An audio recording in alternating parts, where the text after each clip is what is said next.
Hello, beautiful souls, and welcome to Venusian Womb, a womb journey where dreams are seeded, identities are alchemized, and the journey inward begins.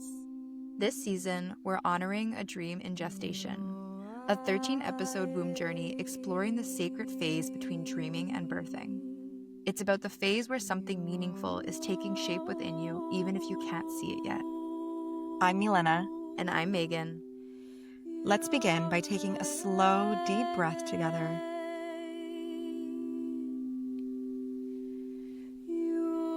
Feel yourself arrive, land in your body. This is a space to pause, to reflect, to connect, and to grow at your own pace. We invite you to join us as we sit in conversation, share stories, and explore what it really means to be in the process of becoming.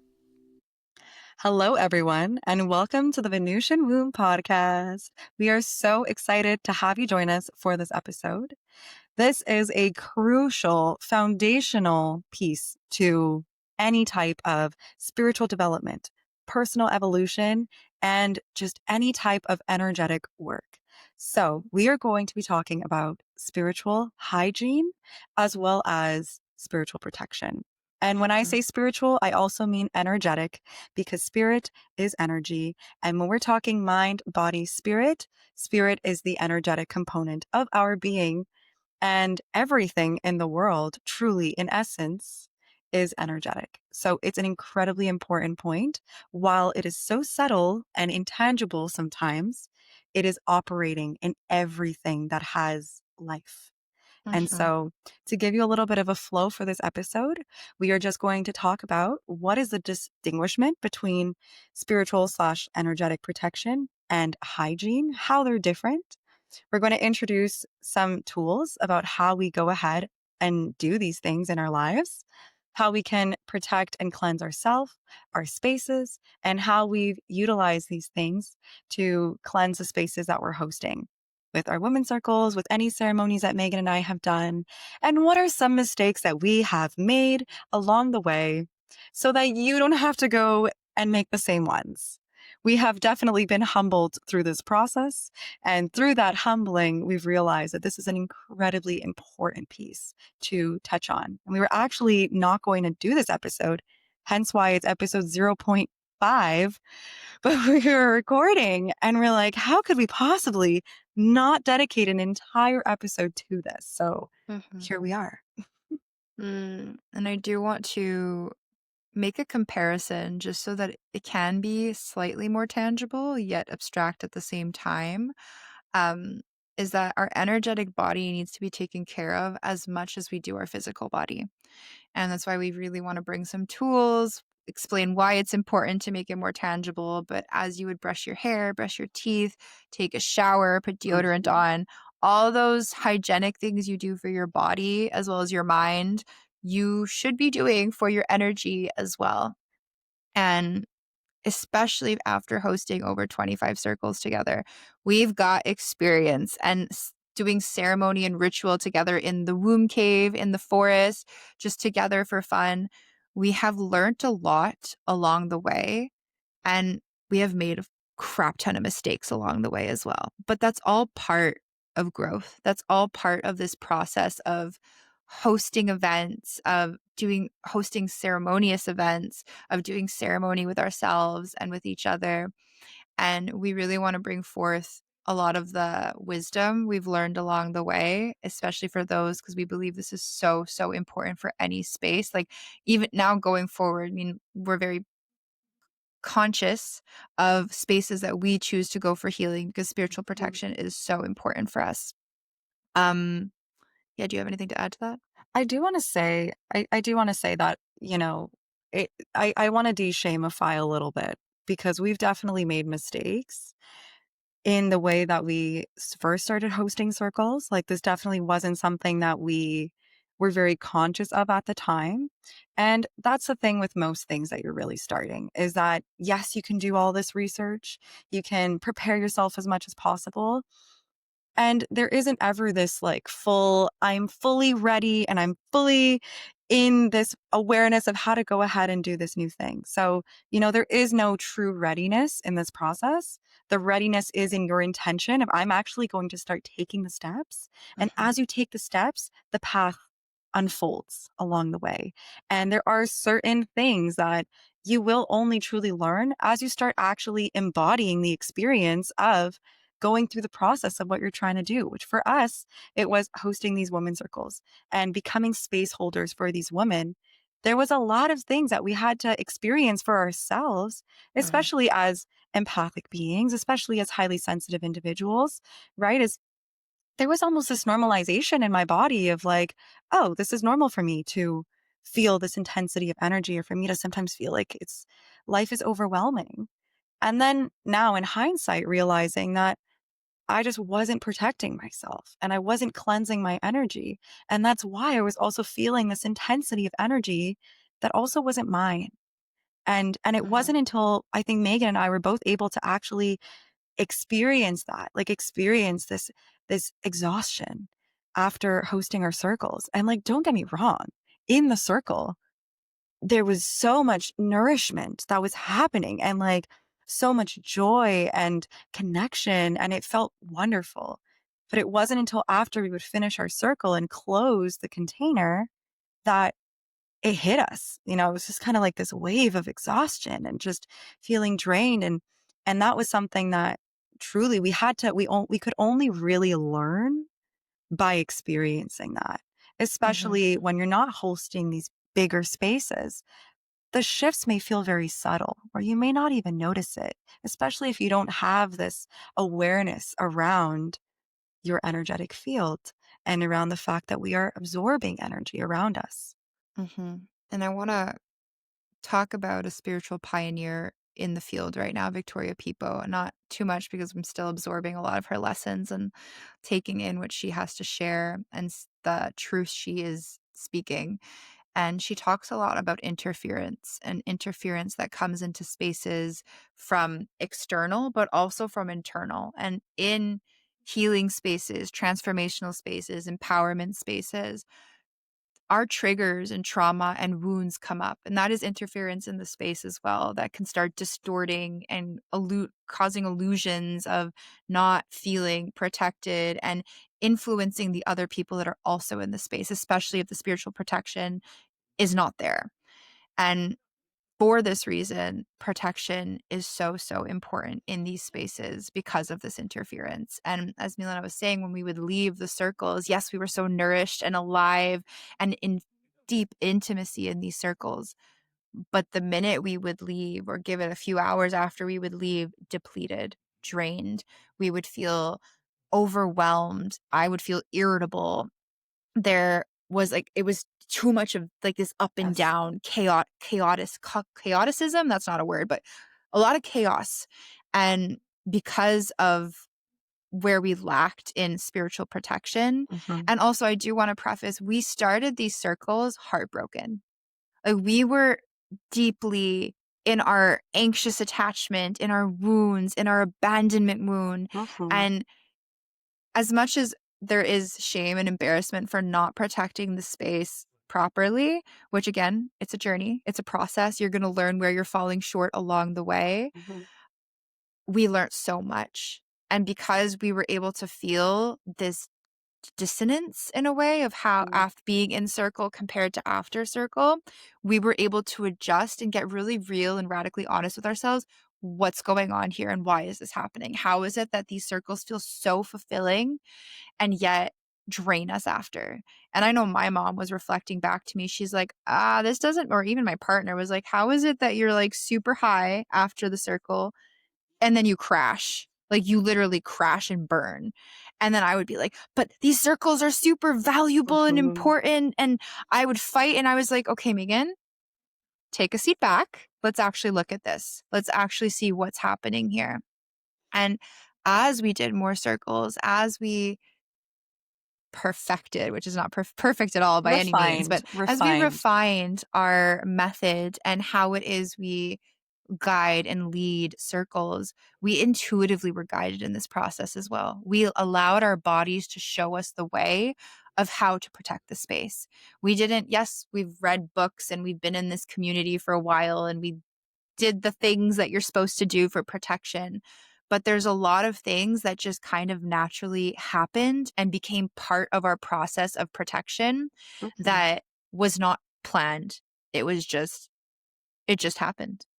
Um, so I think we're at the point where we Mm. should define the Mhm. difference between spiritual hygiene and spiritual protection, which I think before this we were grappling between does one come before the other? But no, there really is a dance that's happening. And again, that's leaning into your body to see what's more needed in moment Mhm. to moment and as you're journeying with other people. Because it's going to look very different if you're ritualing by yourself versus ritualing just with another person versus in a group or facilitating a group. Like it's all the same thing, but different flavors. So, which I'll one do start we want us to off. define first? Yeah, go ahead. All right, so we're going to start off with spiritual protection, also energetic protection. Is there is this It's this idea of containment, of creating the container, the energetic container for yourself. This is a very masculine energy, is sealing the space so that there are no external energies that are coming in, so that there aren't any, as there isn't any interference that's distorting your energetic field. That way you're able to stay within the purity of your energy without absorbing energy from outside of yourself. So this is when we're thinking protection, we're thinking of containment. And a way that I like to see this is thinking of your auric field or your energetic field that extends beyond your physical body. This is a field of energy, and I like to visualize it as this golden light, kind of like this golden sphere that extends beyond your body. And just imagining that this is contained, that there is no energy that is able to penetrate this field and this space. And so some ways that we can go ahead and create this containment and also set the tone so that our feminine or our essence, our being can actually open and can soften and can be more embodied. And when we're Express. able expressed, and when we create this container, it allows yourself to actually open up and go much deeper than you would if this wasn't established beforehand. This Okay. creates almost that safety piece for yourself. And so, some ways that we can go ahead and do that is with our intention. Intention is ultimately the umbrella term for everything here, is whether that's intention through the words that you are speaking, through a declaration of, I do not allow any energy that is not in resonance with my own to come into this space. Any Okay. energy that does not serve me, any energy that is not in alignment with unconditional love or whatever it is, the frequency that you are choosing to connect to is not able to penetrate my field. And this is something that really calls you into your spiritual authority and knowing that you are not a victim to the energy outside of yourself. And there is autonomy, there is spiritual authority, and there is choice here.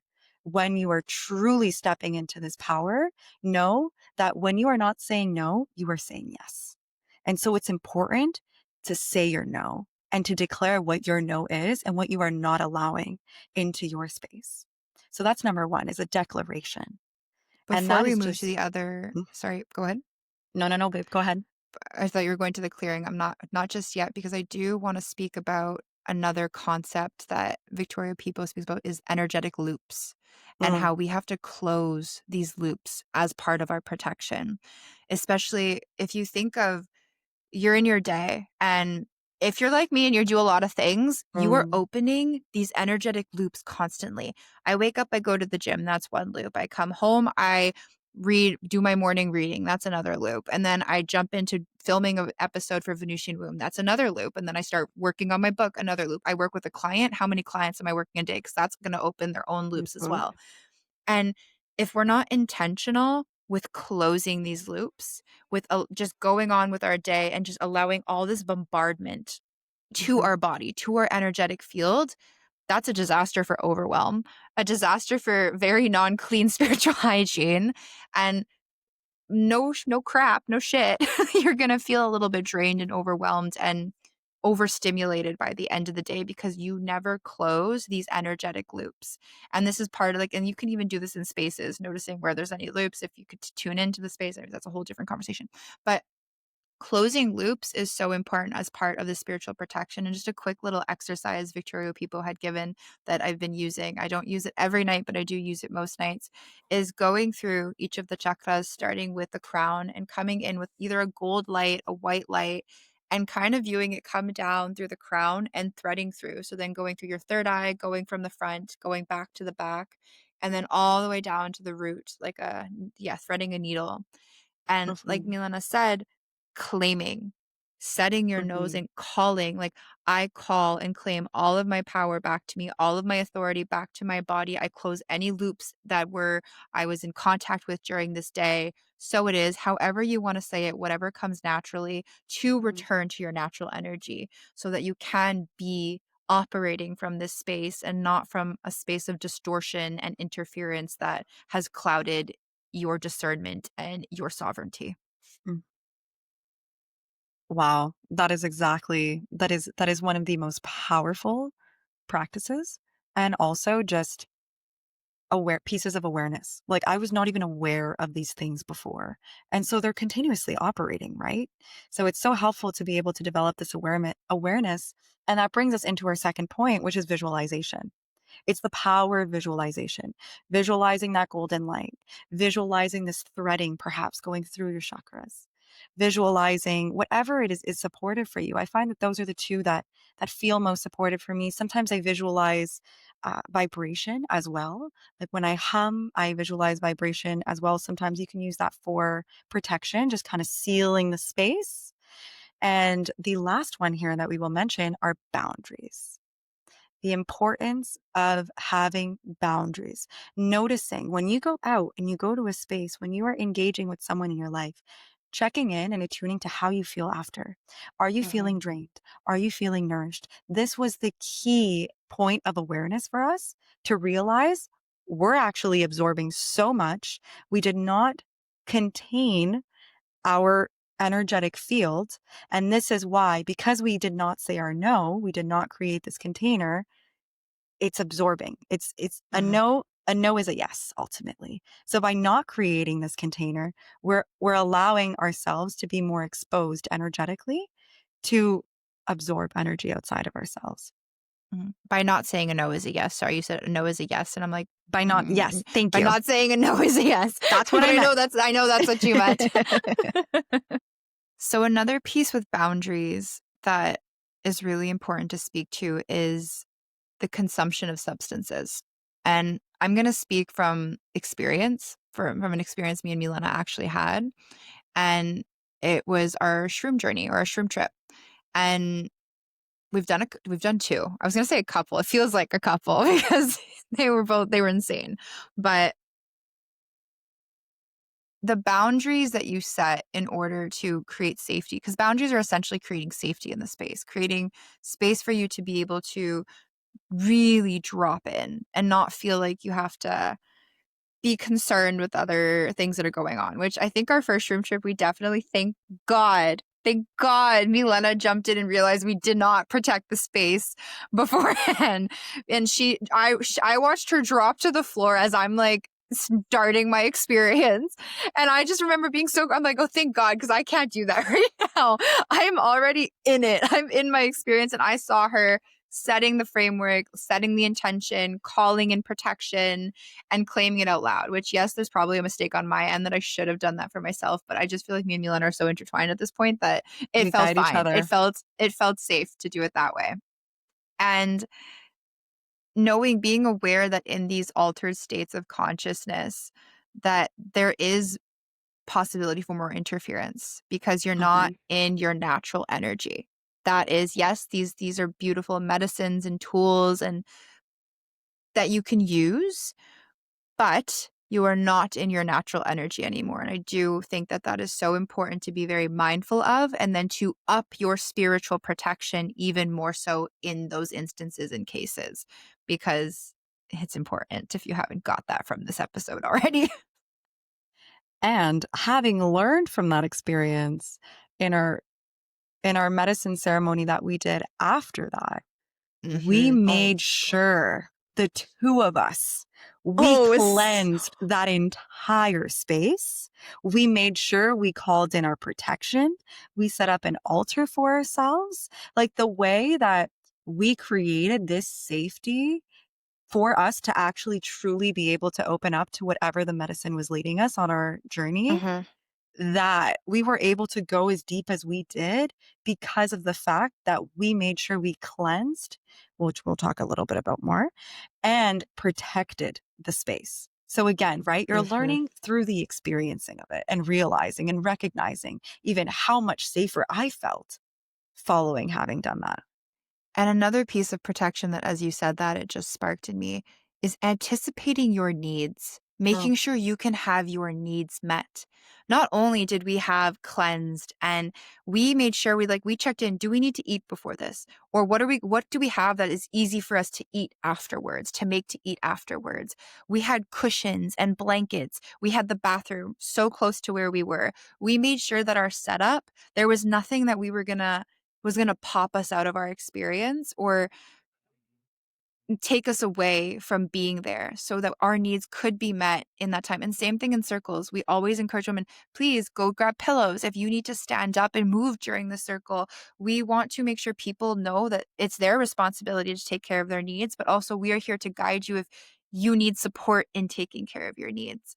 And that's also a It's very for big part reminders. of protection. It's a huge part of protection because you need to feel safe to drop into these spaces. And protection is all about safety, providing more safety for the body, the mind, and the soul. Absolutely. And I do want to just add one more point or example in addition, is that when we are also going into spaces that have a lot of people, there's a lot of energy. There's a lot of exposure. And that's not necessarily a good or bad thing. It's just something to be mindful of, especially when you go to concerts, for example, like any spaces that draw in a lot of people, there's a lot of energy. And everyone else is bringing their own energy. They're bringing their own potential attachments that they have to their energetic field. And so it's incredibly important when we're engaging in these spaces that draw in a lot of people, a lot of energy, people that you also don't know, to protect yourself, to ensure that you're not absorbing their energy. Again, these are things that are intangible. These are things that are happening without our conscious awareness of it. And this is why the more conscious that we can be before going into these spaces, the less that we actually have to think about it when we're in it. We're able to really just like, okay, I've done my protection. I've set my container. I've set my fields. I've declared my intention of protection for myself. Now I can actually fully be here and know that I'm safe and know that I'm protected and I'm not absorbing everything around me right Mhm. now. Amen. Bada bing, bada boom. Spiritual slash energetic hygiene. Lead us off, Megan. Uh, so our hygiene is how we are clearing our energy. How we've closed the loops, but now we're clearing. We're clearing. We're making sure that nothing is staying sticky and stuck on us and we're allowing it to dispel, transmute, go away. Essentially, it's just going away. So there's so many different modalities, methods you can use to clear. We're going to name a few, but I'm sure there's so many more that people can name. And I think our favorite is sound, breath, and movement. So sound can be singing, can be making just sounds with your voice. It could be through instruments, and that just helps the energy move. Movement, it could Mhm. be dancing, it could be working out, it could be shaking, it could be anything, gentle tapping. It's the movement of the body that moves the energy. Breath, you can use your breath to breathe deeply into the body and exhale, discharge, release. So those are ways that you can do with your own body and no tools. You don't need none of this needs any tools. I do want to clarify that too. You do not need anything Mhm. to protect yourself or to clear yourself. There's tools that can help to make it more tangible, to help it also become a routine and a habit that you do. I know tools are very, very supportive for that. But I want to be clear, you do not need anything. All you need is yourself and your intention. So some tools that you can use is you can use water. You can set your intention into the water. You could take a shower and allow the shower to wash away anything, to permeate into your skin, go into your organs, clear out your cells, whatever that may be. It could be in the bathtub. You put some salt in the bath and you soak in Mhm. the bathtub and you stay in the bathtub, and your intention is to just clear and cleanse. And then when you let it go down the drain, everything, you watch it spiral away down the drain and transmute into something different. You can go outside. Going outside and grounding, being in your body, being present Mhm. in the moment and allowing the earth to just hold you, listening to the sounds of the birds, the wind, the leaves rustling. That is super clearing and cleansing and allows you to just land. I know there's so Mhm. many more, so I'm going to give it I'm to gonna you. add some. I'm gonna add some. So yes, Megan, you mentioned the transmuting with the earth, right? So sending any energy that we feel we've absorbed that's not ours. I like to put my bare feet on the ground and Mhm. just visualize that that energy is literally moving. I do like a nice body scan, starting at the top of my head and just visualizing that energy, any of that sticky energy that's been absorbed, just going all the way down to my feet, to the base of my feet, and down into the ground, and allowing the earth to transmute that energy. We also have the element of air, so we can do some smoke cleansing as well. Mhm. We can do that with honestly anything, Palo Santo, eucalyptus, if you have pine needle, any of those things are supportive, even incense. So utilizing that and just allowing the smoke to come into your auric field, just clearing any energy not yours. I do want to, for smoke, always open a window or a door so it has somewhere to go and it doesn't stay trapped in your space. That's also a very important piece of that. Mm, yes, yes. Thank you for that. Sorry. And I did also want to say, let's see if anything else is Mm. good. Yes, I do want to say is that there are a lot of tools. You can get a million bajillion crystals, but you don't need them. Crystals are an incredibly useful tool as well because they do have their own natural energetic fields like these. There's a crystalline structure within these stones that carry their own energetic frequency. So anything that is not in alignment with that energy will inevitably be absorbed by the crystal. I've had crystals break on me. I do want to say I have had bowls. I had my crystal singing bowls when I was going through the one of the hardest heartbreaks, which Megan mentioned was that same heartbreak. I was going through that grief, that period of grief, and just having my heart shattered open. And my heart chakra bowl shattered. And when I tell you, it was the most ridiculous circumstances of how it even broke. Because it was kind of one of those moments of like, it barely got hit. Like there was barely any impact. And it literally shattered in half, like irreparable damage while I was going through this heartbreak. So that to say is that these stones, they're absorbing that energy. And when they Mhm. break, that is also showing that there was an energy that was absorbed that was in dissonance with the crystalline structure and energy of that stone, which caused that rupture. And so Mhm. that's a perfect example to show, especially if you have a crystal and you lose it. Sometimes it doesn't get shattered. Sometimes it just gets lost. Trust that if there is a crystal that's been lost, that Meant to it be. served the purpose it was meant to, and it was time to release it and let it go. Because that Uh-huh. energy is not for you to keep. And also, if you work with tools, cleanse your tools. Spiritual Mm. hygiene for you and your tools, especially if you're using them on other people. That is like very, very important. Sorry. Chris, with all of my instruments, I have to cleanse them before I use them as well as after. Anytime I Mhm. use them for myself, same thing. Cleansing before and after. I feel like this is just kind of like a rule of thumb. You know, cleanse, protect, re-cleanse. Mhm. Especially if you've been in a space where there's a lot of people, there's a lot of energy. If you've been moving a lot of energy within yourself, those are also critical moments. When you feel that you're in conflict with someone as well, those are all critical moments for you of let me cleanse myself in case there's been any energy absorbed here. Especially if you're in a role of leadership, Hmm. this is your duty. Hmm. And I don't say that lightly. That is something we have learned.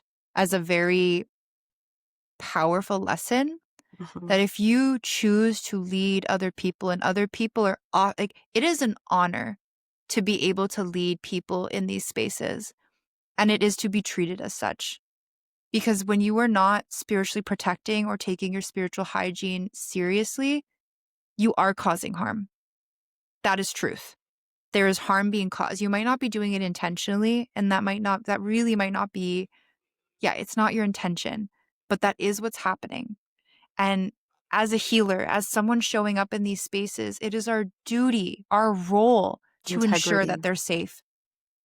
And I feel emotional and so strong about this because this is what we want to bring more of. This is what is so needed in these spaces. Is this integrity? Is this protection? Is this holding and supporting other people in whatever ceremony or medicine you're bringing to them? And this is how you do it. They're like, not to say that there's like a rule, especially when it comes to spirituality. I'm never really someone to say there's a way to do things and then not. There's not a right way to cleanse, but you do need to cleanse. And there's not a right way to protect, but you do need to protect. And if there's anything anyone takes away from this, if you're doing ceremony, even with yourself, these are essential. Essential, essential, essential. Mhm. Thank you, Megan. Honestly, this has been a huge lesson. This has been a huge lesson of just like reverence, having respect for this kind of space holding is recognizing that there are people that are coming into these spaces that are also in an incredibly vulnerable state. They might be going through difficult transitions.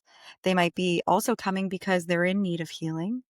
And so they're coming also in this state energetically where they're more exposed, right? And so in addition to, we are human. Like as space holders, we also have, Oh shit. energy. We also have energy that we're bringing to the space, right? So it's important that like we're also not allowing this external energy or energy from our triggers and our wounds to be the ones leading, Mhm. and to also recognize like it's a there's such a strong integrity piece in that, and there is no right way, like you said, of how to go about it, but it's definitely something that is foundational and needs to happen. And I did also want to say, I do want to add this piece of calling in support.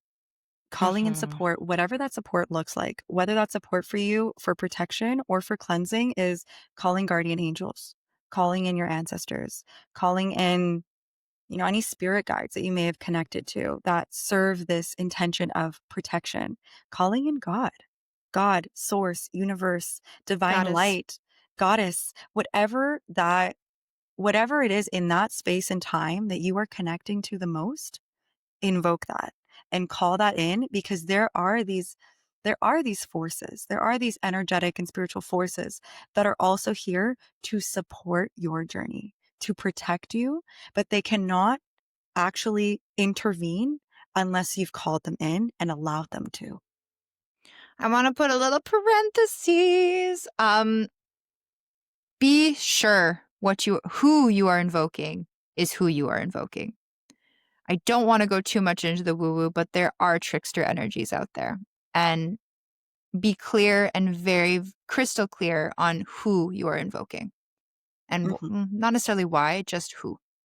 Who, as well as knowing your authority, claiming your Mhm. authority, and knowing that when you invoke with authority and with clarity and with intention, that is you're gonna be able to make sure that what you're calling in is what you're calling in. And it Mhm. really does take this trust. There's a lot of self-trust here because, like I said, this is energetic. We're talking about the energetic realms.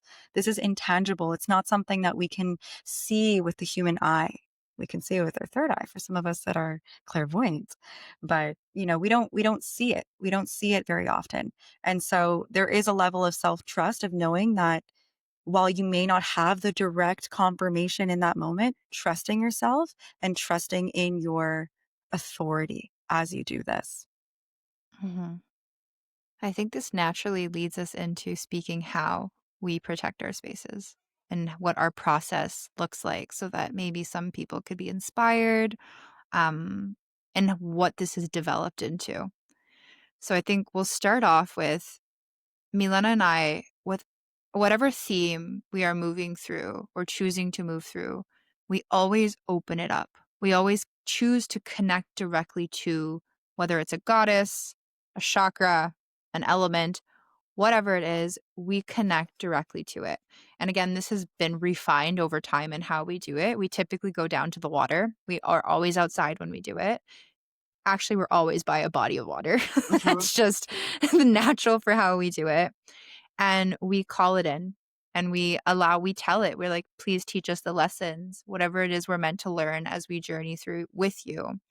And that is always how we open anything we're doing, whether it's our own personal stuff, whether it's for a circle, calling that energy in, step number one. Mhm. Unless you think there's another step we do before that. Nope, that's No. exactly it. Calling it in, Mhm. making sure that also we've cleansed ourselves first, either before, during, or after, or all 3. Also Mhm. depends on, like, the state that we're feeling, right? You Yes. attune with yourself, see what you need in that moment. But yeah, there's definitely this element of cleansing, and there's this element of declaring, invoking the energy of what we're connecting to. Mhm. Which then leads us into grounding ourselves. And this looks a little different every time. There's no cookie cutter way we do it. Either we drop into she's sounding, I'm moving, we're singing together, we're eye gazing, we're just closing our eyes and sharing what's on our hearts and crying. Whatever it is that we need to integrate and process before the journey, before we either facilitate or journey ourselves, we allow ourselves and give ourselves space time to integrate it. Even before we film each of these episodes, we have been getting better at making sure we have time to speak to each other and just bring up what's going on in our lives before we jump on. And also, we start talking about, okay, how does this connect to the theme we're going to be talking about? How does this connect to what we're moving through and what we're bringing forth to share with our community? So we take that time to connect to ourselves and each other before anything else. So that's step two. I do wanna add to that is the way that we're also expressing this is very stream of consciousness. It's like Hmm. in this present moment, what is coming through and what is here. It's Hmm. not, let me think about it. And last week, actually, no, no, no. It's like it may be something last week, but also it's just like whatever is happening in this moment. That's also how we go about Yeah. attuning to each other, holding each other, discharging. In the expression of it, we're also discharging. We're giving sound and expression to that energy to allow it to come out. Mhm. Mhm. Yes. I love that. Step 3. What's our step 3? Oh, when we get to the space. So when we get to Yes. the space, this is basically where we do our cleansing. So we make sure that we are cleansing the full space where we are facilitating in. We make sure that I'm cleansing all of my instruments. We're cleansing ourselves. We're cleansing our altar. Every Mhm. object on our altar is cleansed. Even the crystals that we use, Megan, Always. mostly you'll be cleansing them in your home before we go, and then we Mhm. re-cleanse with smoke when we get there. Yep. Also, yeah, so cleansing the space, cleansing all of the objects within the space, cleansing ourselves. When we have the women come in for our circles, we also cleanse each of them individually in case they're coming in with any energy, which I mean most of us are. We had a full day before we came to be in circle and ceremony. So cleansing each other. And then there's also this piece of protection. So we protect the space before the women come in. We will invoke we will invoke protection into the space through our declaration. We will create some solid boundaries of what is not allowed in our Mhm. space, making that incredibly clear and what exactly is the essence, the energy that we are connecting to. If we are if the energy that we're connecting, I mean, we just finished a goddess series. So we're also invoking the energy of that goddess in the Yep. space. Whatever, and again, this is just an example, whatever the energy it is that you're working with, we Mhm. invoke that energy once more in that moment before we go into circle. We've already been invoking it in our own bodies before when we've connected, but now we're bringing that energy and invoking it into the space that we're facilitating in. Mhm. And then once that's done, women start trickling in typically, and we invite more safety. Grab cushions, grab pillows, make yourself comfortable. So that would be like step 4. And also before we start the circle or after Mhm. we call our energies in, we always set agreements for the space. Agreements to choose to opt into whatever we're moving through. And typically the agreements are just personal choice that let's not judge. We're not here to judge each other. We're here to love each other, to be compassionate, to this is a space of expression for you to explore yourself, to be curious. And we have particular agreements that we set, and we always make sure that everybody is in agreement. And it was very interesting at our last in person circle. Someone said, well, what if we don't agree? And I'm like, "Ah, I've never been asked this question before. I don't really know how to answer you actually." But after sitting and thinking about it, I would just open up a conversation of, "Okay, what do you not agree about?" And then maybe there would be a shift in the agreement for whatever reason that the person brings up so that everybody is consciously choosing and consenting to this space. And then that way we're all coming together and it's kind of like closing the circle. Like Mhm. so that we all are like, yes, I am choosing to be here. I agree to the agreements of the space. And I see that everyone else has also opted in. And it just creates more safety. And I suggest anyone who hosts an event does this. It creates safety for you as a facilitator and for the group itself. Something else that has been incredibly helpful is and I feel like this is almost a form of clearing, is when we do our initial check-ins. Hmm. A lot of that is also like it's kind of like what Megan and I do, right? Before we even facilitate is stream of consciousness. What is present in this moment? And how can we give it expression? Let it be witnessed and also let it be released. Maybe that's even something that you didn't even know was present. And that's what you're choosing to work through in the Hmm. circle. So we always do have our check-ins in the beginning. We have our check-ins at the end as well, making sure that if there's anything that maybe didn't have space for expression is also being expressed, is being released, because there is a lot of release that is happening Hmm. in these circles, right? Inevitably, it's a Hmm. lot of we're moving energy. We're embodying the energy that we've invoked.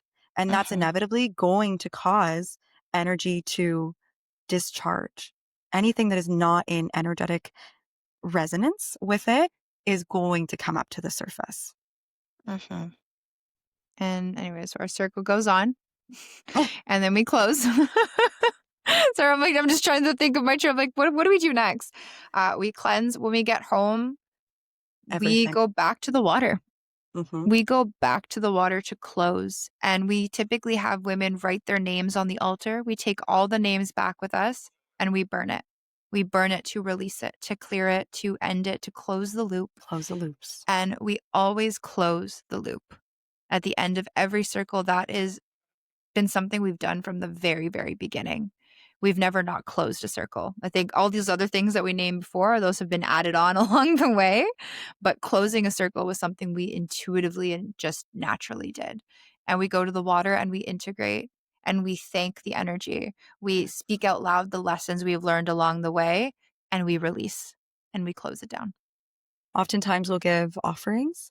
So if there Yes. were any flowers that we put on our altar, um, the names are something that we release. And then those flowers, if there's any sacred objects that we feel we're ready to let go of, then that is also we are releasing those as well. And that's Uh-huh. part of a thank you to the energy for being present with us and being embodied in our own personal lives and truly shifting us. When you embody energy in this way, it will shift you internally in ways that sometimes you don't even realize until you're in the same situation and you act different and you're like, "Whoa, there's just a shift. There's a Mm-hmm. shift here and I'm in a similar situation as I have been in the past, but I feel different. My energy is different." It'll And strip you naked. Naked. ooh, let me tell Bare. you, it is not for the faint of heart sometimes because it can be very shadowy territory what's coming Mm, up and bubbling to the from the subconscious into the conscious mind. And I did want to say that even in closing that loop, this is where we reopen. We'll open the next one. yep. And this is where we're invoking the next energy. And something that we did forget to say at the beginning of how we started this is when we do invoke that energy, we're also planting seeds. We're Mhm. planting seeds of what is our intention with connecting to this energy. And we plant intentional seeds specifically of what we are calling in as we are connecting to this energy. And let me tell you, those seeds is exactly what grows in this process throughout that month. Every single, like almost every time, everything that we have intended in invoking that energy into our lives has been worked through in some way, shape, or form. Mhm. Always. And I know we said we weren't gonna talk about it in this, but it just lends to it. This is all about the gestation. I think spiritual protection has taught us so much how we've gestated and come up with a formula in some kind of way of how to spiritually protect ourselves, our ceremonies, and the women that journey with us has gestated and has taught us a lot about the law of gestation, about I don't that quote by Rumi you shared before. I don't know, or I don't know if you shared it in this one, but you have said it that you only know I don't know what it is, but essentially it's every step you take, that's how you're gonna see the way is gonna form itself. And that's what this process of gestation is. It's building down, building back up, and like reforming, and allowing it to just become as you do. I found the quote. So the quote is, as you start to walk on the way appears. Mm, yes. Yes. I think that especially as you plant seeds, like that's like you're starting to walk, right? You're like, ah, this is what I intend. And then you just like surrender to it. I'm like, I don't know how this is going to happen in whatever way, shape, or form, but I'm going to start walking it. And then you Mhm. just show me the way. And then that starts to gestate. And then by the end that we've closed a theme or we've closed an archetype or closed a circle or whatever it is we're closing, we have the answers. Like the just like there's something that's been born out of that seed planting or that's sprouted. And I want to say again, like coming back to this Rumi quote, these are also things that we have learned, we've embodied, we've been humbled by significantly. And we've been able to refine through walking the way, through truly living the experience of it and having the humility of, I don't know what I don't know. And there's so many things for me to learn in this process. And when you kind of approach anything new, any type of creation from this place of beginner's mind, of what can I learn here? That is going to open you up to actually really truly begin to receive these lessons and to refine your craft and the way that you are going about doing it and really just adding more intention, bringing more awareness to the process of creation. Mhm. And so to any women that have experienced a circle with us, we hold you with so much honor and reverence. And we are so grateful that you've been part of us learning these lessons. And also, recognizing that we're not perfect. We didn't start this perfectly. We definitely made a lot of mistakes along the way. We'll But continue to make mistakes along the way. yeah, we're It's not human, gonna but we will learn from it. This is definitely something that we hold in really deep integrity is, Mhm, we are here to learn how to be better. And mhm, the ways that these women have mirrored so many lessons for us and have called us into such deep integrity because of the love that we have for them and what we do.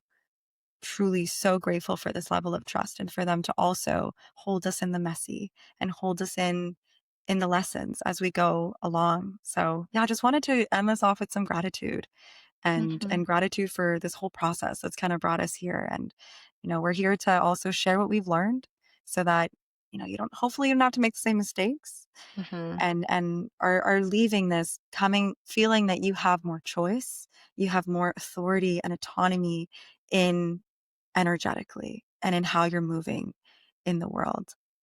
So is there mhm. any last points, Megan, that you feel to share? My last point is if anything resonated in this Mm. episode and you are feeling called to go deeper with us, to learn more, ask more questions about spiritual protection, which we will be dropping so much into our collective.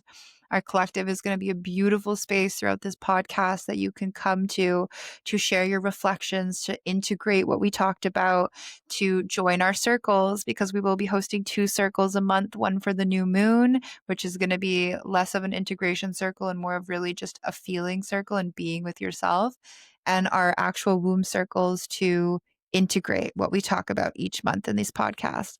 So our collective is is open door for anyone who feels called to it, and we're really excited to kick off this season 1, gestating the dream, with this spiritual protection that is something that we want you all to know we hold with very much importance, and this podcast has been created in its essence as well. Well, thank you so much, everyone, for tuning in, and we will see you when we see you. Peace. Bye. Thank you for joining us inside the Venusian womb. If this episode spoke to something within you, we'd be so grateful if you left us a review or rating.